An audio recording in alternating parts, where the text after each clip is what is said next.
Bienvenue, bonjour à tous. Le président égyptien à la tête de l'Union africaine, Abdel Fattah al-Sisi, succède ainsi à son homologue rwandais, Paul Kagame. L'organisation panafricaine est réunie en sommet depuis hier à Addis Abeba en Éthiopie. Il s'agit de la 32e rencontre. Pour son premier discours, l'Égyptien Abdel Fattah al-Sisi a dévoilé les 3 axes de sa présidence, à savoir développer les infrastructures, accélérer l'entrée en vigueur de la zone de libre-échange continentale africaine et créer des emplois pour la jeunesse du continent. 32e sommet de l'Union africaine, le président de la République, Alassane Ouattara, a participé hier à l'ouverture des travaux de la conférence des chefs d'État et de gouvernement. Au centre de cette réunion, la question des réfugiés, des rapatriés et des personnes déplacées. On fait le point avec Awa Touré.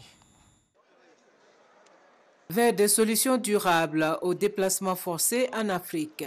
En tout cas, c'est la volonté affichée des chefs d'État et de gouvernement de l'Union africaine réunis en session ordinaire à Addis Abeba. Et c'est à juste titre que ces dirigeants africains, au rang desquels le président de la République Alassane Ouattara, ont choisi de faire de 2019 l'année des réfugiés, rapatriés et déplacés internes. Le phénomène des déplacements forcés reste hélas prégnant. Il importe de s'attaquer plus résolument aux causes profondes du phénomène, parallèlement à l'accélération de l'opérationnalisation de l'Agence humanitaire africaine.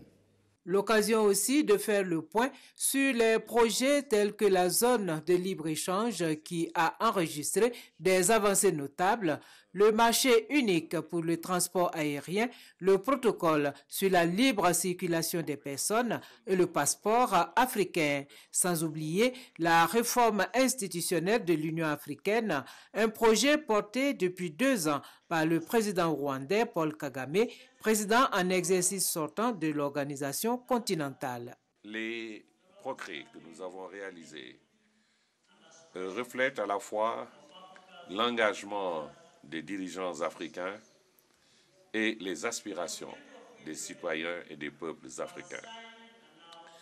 La zone continentale de libre-échange a été signée et moins d'une année après, elle devrait entrer en vigueur grâce au rythme accéléré des ratifications. Au thème de la cérémonie d'ouverture, le président Paul Kagame a passé le témoin au nouveau président en exercice de l'Union africaine, Abdel Fattah al-Sisi, président de la République arabe d'Égypte pour 2019.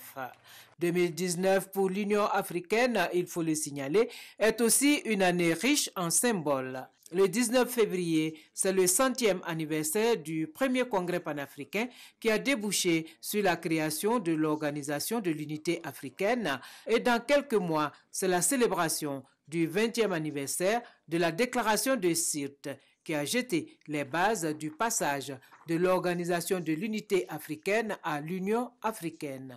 C'est dans cette mouvance de célébration que les chefs d'État et de gouvernement ont dévoilé une statue en l'honneur de l'empereur Haïlé Sélassié, un des pères fondateurs de l'Organisation de l'Unité africaine.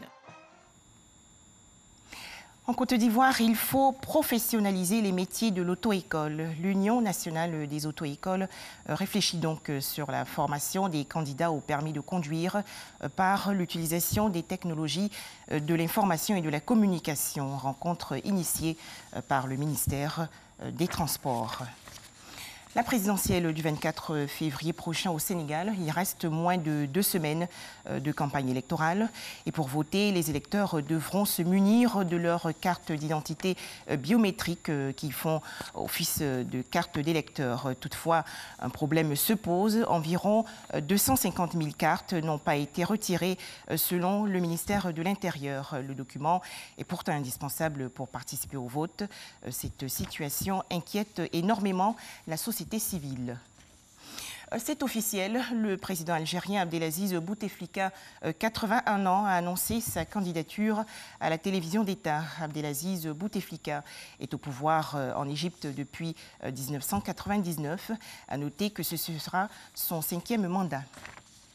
Enfin, en Espagne, des dizaines de personnes ont manifesté hier à Madrid, la capitale, à l'appel de la droite et de l'extrême droite contre le chef du gouvernement socialiste, Pedro Sánchez. Ce dernier est accusé d'avoir trahi le pays en dialoguant avec les indépendantistes catalans. Merci de nous avoir suivis.